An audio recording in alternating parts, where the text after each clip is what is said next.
नमस्ते दोस्तों। शास्त्रों की बात जाने धर्म ज्ञान के साथ।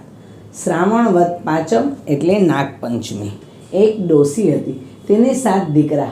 આ 7 દીકરાઓને ડોસીમાએ પરણાવેલા। 7ની વહુઓમાં જે સૌથી નાના દીકરાની વહુ હતી એને પિયરમાં કોઈ હતું જ નહીં, એટલે અવારનવાર બધા એને ન બાપી કહીને મેણા મારતા। એટલું જ નહીં, પણ એની પાસે ઘરના મોટા ભાગના બધા કામ કરાવે અને પેટ પૂરતું ખાવા પણ આપે નહીં। એવામાં શ્રાદ્ધના દિવસો આવ્યા।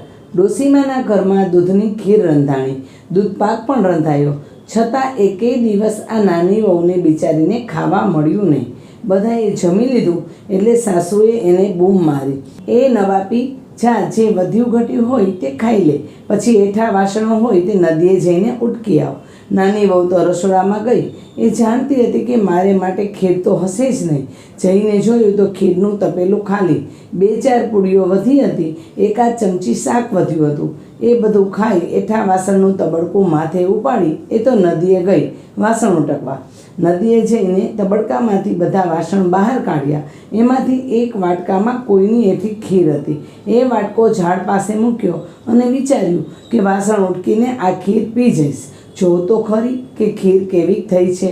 પણ નાની વહુ તો વાસણ ઉટકીને નદીમાં સ્નાન કરવા ગઈ અને સ્નાન કરી પાછી આવી વાટકી પાસે ગઈ તો વાટકીમાં ખીર ન મળે। ઝાડમાં એક રાફડો હતો, એ રાફડામાંથી નાગણી આવીને ખીર ખાઈ ગઈ હતી અને પછી રાફડામાં સહેજ મોઢું બહાર રાખીને બેઠી હતી। એ વખતે પેલી નાની વહુ ગુસ્સે થવાને બદલે બોલી, મારા જેવી દુખિયારી આ ખીર ખાઈ ગઈ હશે, જેવું મારું પેટ ઠરે એવું ખાનારીનું ઠરજો। એ વખતે નાગણી પોતાનું મોં બહાર રાખીને બેઠી હતી। એ આ શબ્દો સાંભળી ગઈ એટલે એણે કહ્યું, બેટી, તારા ભાગની ખીર તે વાટકીમાં રાખી હતી તે હું ખાઈ ગઈ હતી। આ સાંભળી નાની વહુની આંખમાં આંસુ આવી ગયા। રડતા રડતા તે બોલી, હે નાગણી દેવી, મારે સાસરિયામાં સુખ નથી અને પિયરિયામાં કોઈ છે નહીં। મારે કોની પાસે જઈને મારું દુઃખ રડવું? મને સાસરીમાં પૂરું ખાવા મળતું નથી।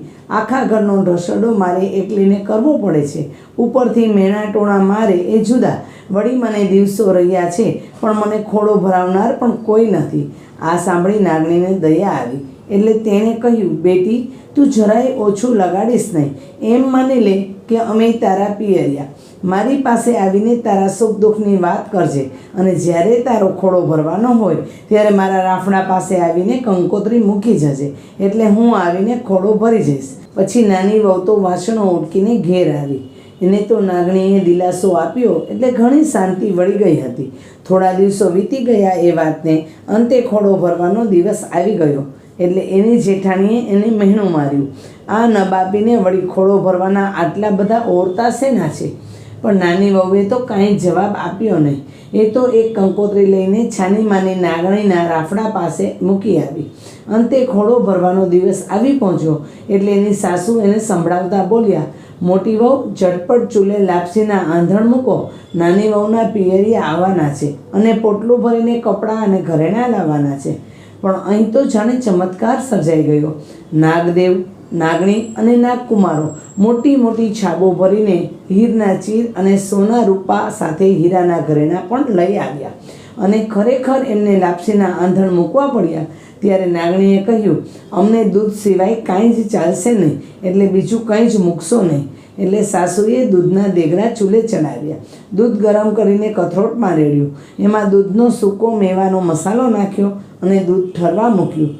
દૂધ ઠરી ગયું એટલે નાગ કુટુંબને દૂધ પીવાનું આમંત્રણ આપ્યું। તરત જ નાગ કુટુંબ બધું દૂધ પી ગયું। નાની વહુનો ખોળો ભર્યો। એ વખતે નાગ કુટુંબે જે કંઈ વસ્ત્રો અને દાગીના આપ્યા એ જોઈને એના સાસરિયાની તો આંખો જ ફાટી ગઈ। ખોળો ભરાઈ ગયો અને પછી નાગણી બોલી, વેવાણ, અમારી દીકરીને આજે જ અમારી સાથે વળાવો, બાળક આવ્યા પછી સગવડે અમે એનું આણું વળાવીશું। એની સાસુએ તો નાની વહુને નાગ કુટુંબ સાથે વળાવી। ચાલતા ચાલતા તેઓ નદી કાંઠે રાફડા પાસે આવ્યા ત્યારે નાગદેવે તેને કહ્યું, બેટી, તું જરાય ડરતી નહીં, તું તારે અમારી પાછળ પાછળ ચાલી આવ। ભલે નાગદાદા કઈ બધા રાફડામાં પ્રવેશ્યા અને નાની વહુ પણ એમની પાછળ પાછળ અંદર ગઈ। પણ અંદર જઈને જોયું તો નાની વહુને ભારે નવાઈ લાગી। અંદર તો એક મોટું ભોંયરું હતું, તે ભોંયરાની વચ્ચોવચ્ચ એક સુંદર રાજમહેલ હતો। આ રાજમહેલ જોઈને નાની વહુની બીક ટળી ગઈ.